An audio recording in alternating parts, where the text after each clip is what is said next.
প্রণাম জানাই সকল দেব দেবী শ্রী আতুল কমল চরণ হরিব।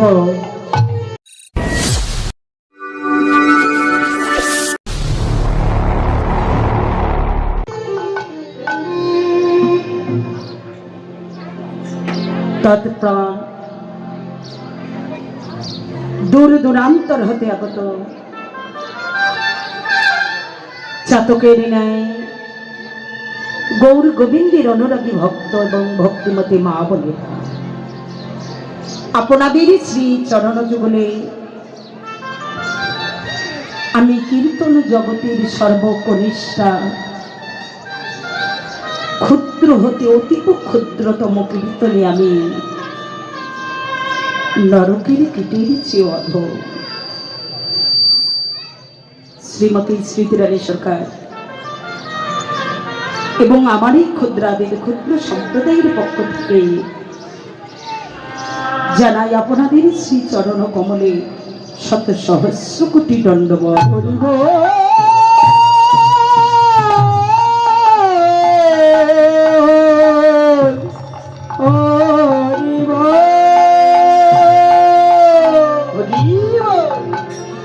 তারপর অনেক ধন্যবাদ অভিনন্দন আমার এই সানকটার ভাইকে, যার হাতের কোমল পরশে আমার কথাগুলো আপনাদের করে নিয়ে যাচ্ছে, তার অনুদান আছে, তাকে অনেক ধন্যবাদ। এবং যিনি মন্দিরে প্রহিত করেছেন, যার আকুল আহ্বানে আজ আমার গৌরাঙ্গ মহাপ্রভু মঞ্চে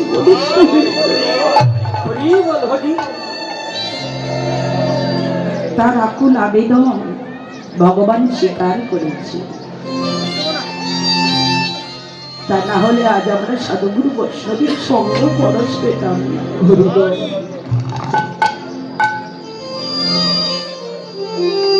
তৎপরে জানাই আমার এলাকাবাসীর কুমটি দাদা ভাইদের অনেকই সাধুবাদ, কেননা যাদের এই মহান উদ্যোগে আজ আমরা পরস্পর বৈষ্ণব সঙ্গ করার সুযোগ পাচ্ছি, তাদের অগাধ পরিশ্রম, দাঁড়ে দাঁড়ে ভিক্ষা, সকলের হাতে পায়ে ধরে ভিক্ষা প্রবৃত্তি করে এত সুন্দর একটি মহতি অনুষ্ঠান করে নেয়।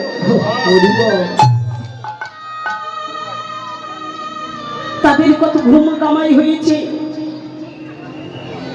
কত খিদা গেছে, কত পরিশ্রম গেছে। সাধুগুরু বৈষ্ণব আপনারা যখন এসেছেন, আমার দাদা ভাইদের প্রাণ ভয়ে আশীর্বাদ করবেন, তারা যেন এই জগতের বুকে যতদিন বেঁচে থাকবে আপনাদের মতো বৈষ্ণবের সেবা দিতে পারবে।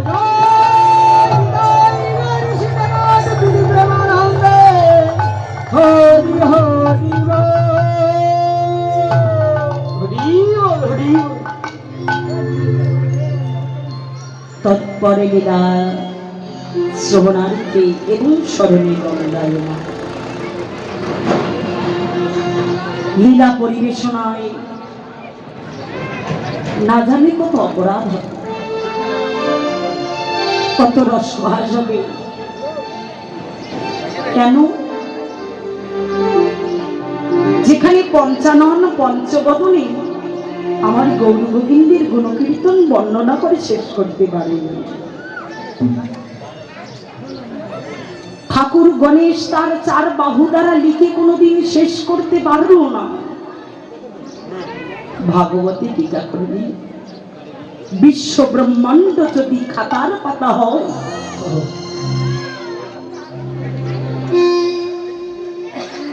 সমস্ত বৃক্ষগুলো যদি কলম হয়,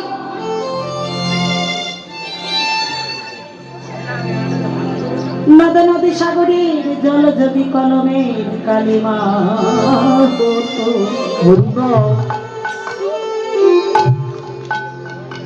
আমার মা সারদা দেবী সে যদি অনন্ত কাল ধরে গৌর গোবিন্দের কথাগুলো লিপিবদ্ধ করে যেতেন,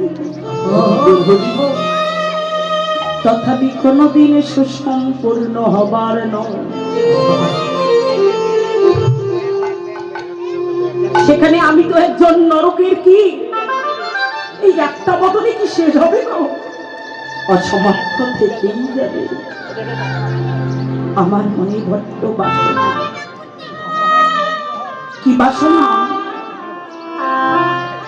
যে জীবনে পারি বা না পারি আমি যেন আপনাদের মতো সাধুগুরু বৈষ্ণবের চরণের ধুলাট তাই হরি বল হরি বল হরি বল।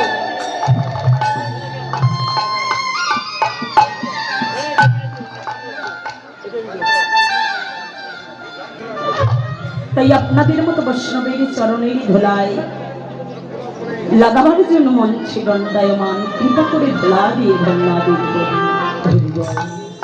এতক্ষণ পর্যন্ত যে লীলা স্মরণে ছিলেন সেটি প্রবান্ন সময়ের লীলা।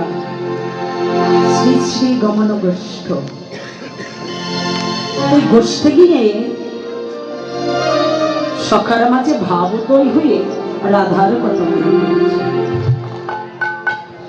এদিকে শ্রীমতী রাধারানী রাধারানী আমার শিক্ষা করেছেন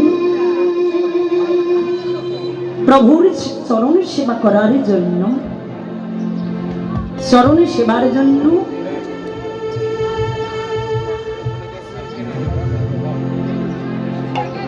তিনি যে ভাব অবলম্বন করেছেন সেই ভাবাকান্তি অনুসরণ করে শ্রীধাম নবদ্বীপে মহাপ্রভু ভাব ধরেছেন। বৈষ্ণব কবি টিকা দিলেন যে লীলাই দণ্ডায়মান এটি মধ্যাহ্ন সময়ের লীলা। শ্রী শ্রী সূরজ দেবী পূজা, সূরজ দেবের পূজা করিলে কি হবে? জগতে অগতির গতি হবে, দুঃখিনীর দুঃখ ঘুচে যাবে।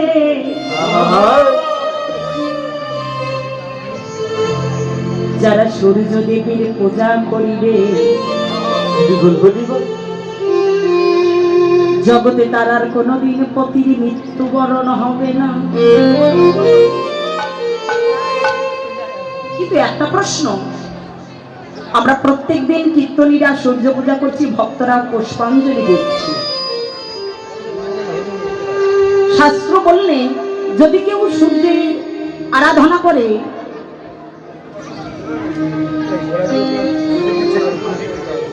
ধ্রুব সত্য তার স্বামীর মৃত্যু হবে না। কিন্তু দেখুন আমাদের সমাজে, দেখুন আমাদের সব জগতে, দেখুন বেদবার হার কিন্তু কমছে না বাবা, কমছে মা, ঘর ঘর কমছে, বাড়ছে। তাহলে কেমন পূজা করেছে? সুরজ, সুশব্দের অর্থ হলো সুন্দর, রজ শব্দের অর্থ হলো রমণী। পূজা শব্দে তোমরা আরাধনা করো। তখন ঠিক মধ্যাহ্ন সময়, কোন মধ্যাহ্ন এই জড় জগতের নয়। যদি দেহ যৌবনের মধ্যাহ্ন সময় সুন্দর একটা রমণী নিয়ে, দেখতে রূপবতী, এমন সুন্দর নয় গো, যিনি ভজনের উপযুক্ত, এমন একটা সুন্দর রমণীর সঙ্গ নিয়ে যদি কেউ ভজনার ঘরে বসতে পারে, রবসত্ব তার জড় জগতে পতির মৃত্যুবরণ হবে।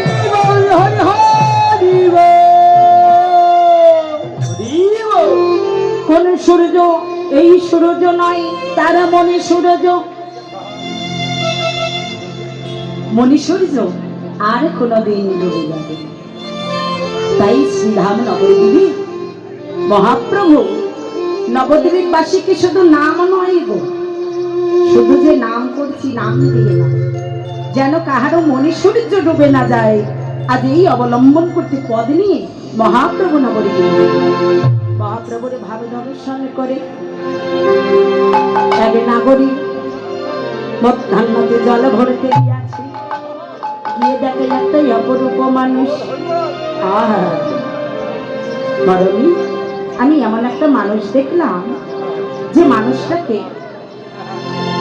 এই পার্থিব জগতে একটা বস্তুর সঙ্গে আমি তার তুলনা করতে পারি। বলি কার সঙ্গে?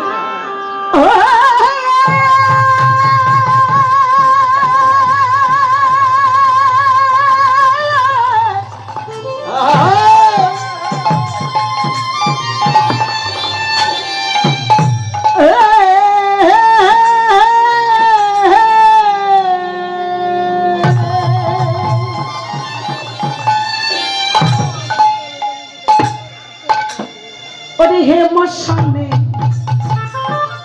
সনিয়তি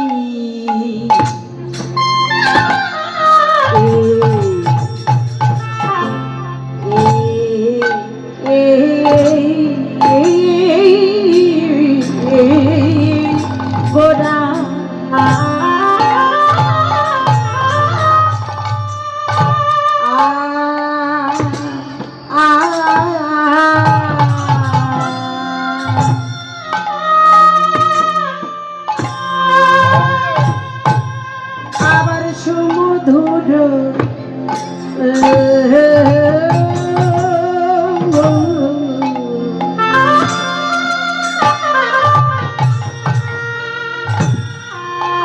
মধুর হাস তোরা ও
নয়নে আনন্দ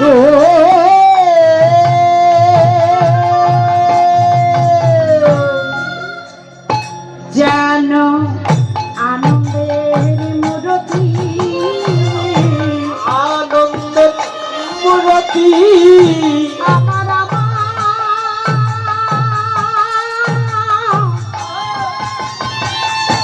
ওই আমার গোলা চাঁদে দেখো আনন্দের মূরতি ও বলি আমার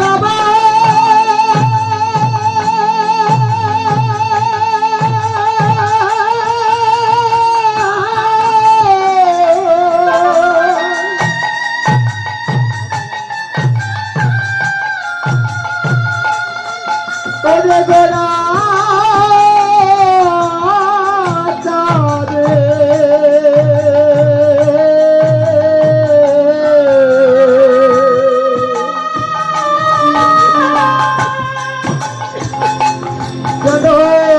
আনন্দের মূরতি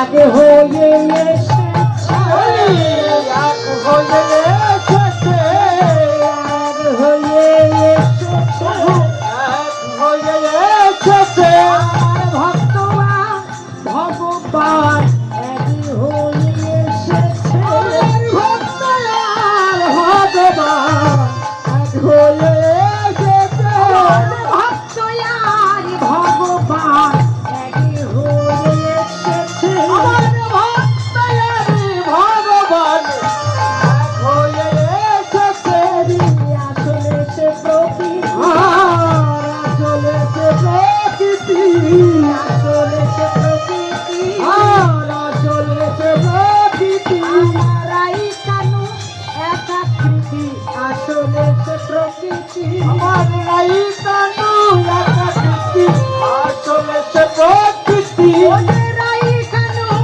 একাকৃতি আসলে সে প্রকৃতি আমার নাই কানু একাকৃতি আসলে প্রকৃতি হরি নামে নেছে ছোট হরি নামে নাচে হরি নামে নেছে হরি নামে নাচে কলি জীবের দাঁড়ে দাঁড়ে হরি নামে নেছে কলির জীবনে তারে তারে হরি নামে নাচে আর কলি জীবের দাঁড়ে দাঁড়ে হরি নাম চলে নেছে আর কলি জীবের তারে তারে হরি নামে নাচে আসবে না কেন গো আসবে না কেন গো আসবে না কেন গো বলি আসবে না কেন গো আর যেই গৌর সেই কৃষ্ণ আসবে না কেন গো বলি জয় গৌর সেই কৃষ্ণ আসবে না কেন গো বলি যেই গৌর সেই কৃষ্ণ আসবে না কেন গো বলি জয় গৌর সেই কৃষ্ণ আসবে না কেন গো ধরা পড়ে গেল রে ধরা পড়ে গেল গো ধরা পড়ে গেল রে ধরা পড়ে গেল গো ভক্তের কাছে ভগবান ধরা পড়ে গেছে আমার ভক্তের কাছে ভগবানে ধরা পড়ে গেল গো ভক্তের কাছে ভগবান ধরা পড়ে গেছে গো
বল হরি বল হরি বল হরি বল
সকলে জীবের প্রাণ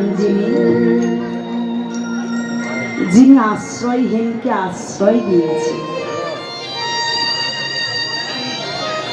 যিনি আমার এই অন্ধের লড়ি অন্ধ তার আমি দেখতে, বস্ত্রহীনকে যিনি বস্ত্র দান করলেন, ত্রিতাবতার যিনি সকলেরই হরণ করে নিলেন, হরিব সেই পতিদি পাবন বিঞ্চ মাঞ্চিত পতিদি পাবন গুরু হরিয়ামা গুরু হরিয়ামা এলেন সুরধ্বনি গঙ্গার তীরে, হরিবল হরিবল হরিবল। সুরধ্বনি গঙ্গার তীরে যখন মহাপ্রভু এলেন, মহাপ্রভুকে দর্শন করিবার জন্য এক মরমী জল ভরতে গিয়াছে। জল ভরতে গিয়ে এত সুন্দর একটা মানুষ দেখছে, যে মানুষটাকে দর্শন করে আর এক মরমীকে জড়াইয়ে ধরে বলছে, ও মরমী, জানিস আমি এমন একটা মানুষ দেখলাম জগতে আর কোনো দিনে দেখি। বলি কি দেখেছিস? এমের সনে অতি গোড়া সুমধুর হাসথোরা জগতে জনার নয়নে কত আনন্দ। জগতে অনেক রকম আনন্দ আছে, তাই না? কিছু কিছু আনন্দ আছে যেটা মুহূর্তে শেষ হয়ে যায়, তাই না? এমন কিছু আনন্দ আছে যা সারা জীবন হৃদয়ে লেগেই থাকে। দেখুন পার্থিব জগতে যখন খিদা লাগে, খিদার জ্বালায় ছটফট করে যখন একটু খেতে পাই, বাহ কি আনন্দ যে তাই না? এই আনন্দ কতক্ষণ? যতক্ষণ পেটে থাকবে ততক্ষণ। কোনো ব্যক্তি যাদের কোনো সন্তানাদি নাই, তার যদি একটা হঠাৎ সন্তান জন্মায়, তার যে কি আনন্দ! যখন জন্মালো সেই আনন্দটা আর থাকে না, থাকে না, এই আনন্দ আর থাকে না। পৃথিবীর বুকে অনেক রকম আনন্দ আছে, কিন্তু মহাজন বলছে জগৎ জনার নয়নে কতই আনন্দ। এক এক রকমের আনন্দ এক এক রকমের হয়। তো এই নাগরিক যে আনন্দ লেগেছে, এই আনন্দ বলে বোঝানো যাচ্ছে না। কি আনন্দ! দেখিলাম তার মূরতি খানে, যে মূরতি একেবারে কেউ দর্শন করে, একেবারে যদি দর্শন করে, ও নাগরীর তার ভাব সাগরে ভেসে যায় রে, ভেসে যায়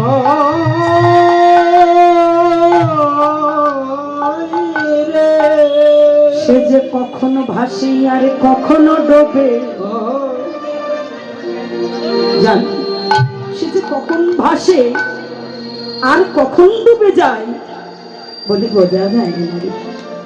অপরে জন বলছে ও নাগরী রে, এম শব্দের অর্থ হলো সোনা। তো তুই একটা মানুষকে সোনার সঙ্গে তুলনা করছিস? ছি ছি ছি, তুই কি গুলিয়ে ফেলেছিস? এই পার্থিব জগতের সোনার মধ্যে অহংকার আছে। সোনাকে যদি আমরা পাই, বলুন তো মা, সোনা পেলে কে না খুশি হয়? খুশি হয় না? সোনা পেলে খুশি হয় না? কারো স্ত্রী, কারো মেয়ে, কারো মা তার কাছে একটা স্বর্ণ দিয়ে দিবেন, দেখবেন সে কি খুশি হবে। কারণ সোনা, জানো এই সোনার মধ্যেই অহংকার আছে, সোনার মধ্যে খাদ আছে। কেন? তাকাইয়ে দেখো, ওই নগরে দিবে আমার প্রভুকে যারা ভালোবাসলো, ভালোবাসিল,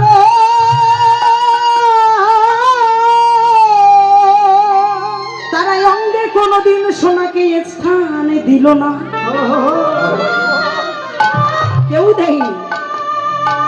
কেন? গলায় যদি সোনা থাকে,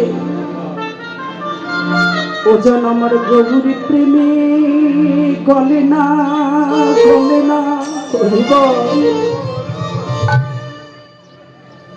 যদি কানে থাকে সোনা, সে গৌর কথা কিছুতে কানে শোনে না, শোনে না।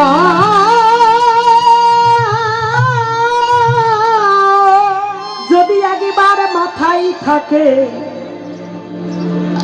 ও যে আমার গৌরী প্রেমে কোনদিন মাথে না, মাথে না। তাকাইয়ে দেখো, ওই সোনার সঙ্গে তুই মানুষটারে তুলনা করবি? যার সোনা আছে তার তত অহংকার আছে। কিন্তু নাগরী রে, তুই সোনাকে তুচ্ছ বলছিস? তুই জানিস না রে, সোনা তুই আগুনে দিলে গলে যা, কিন্তু তোর মানুষটা কি কোনোদিন গলে রে? অপরে জন বলছে ও নাগরী, কে বলেছে গলে না? সোনা গলিবার সময় লাগে,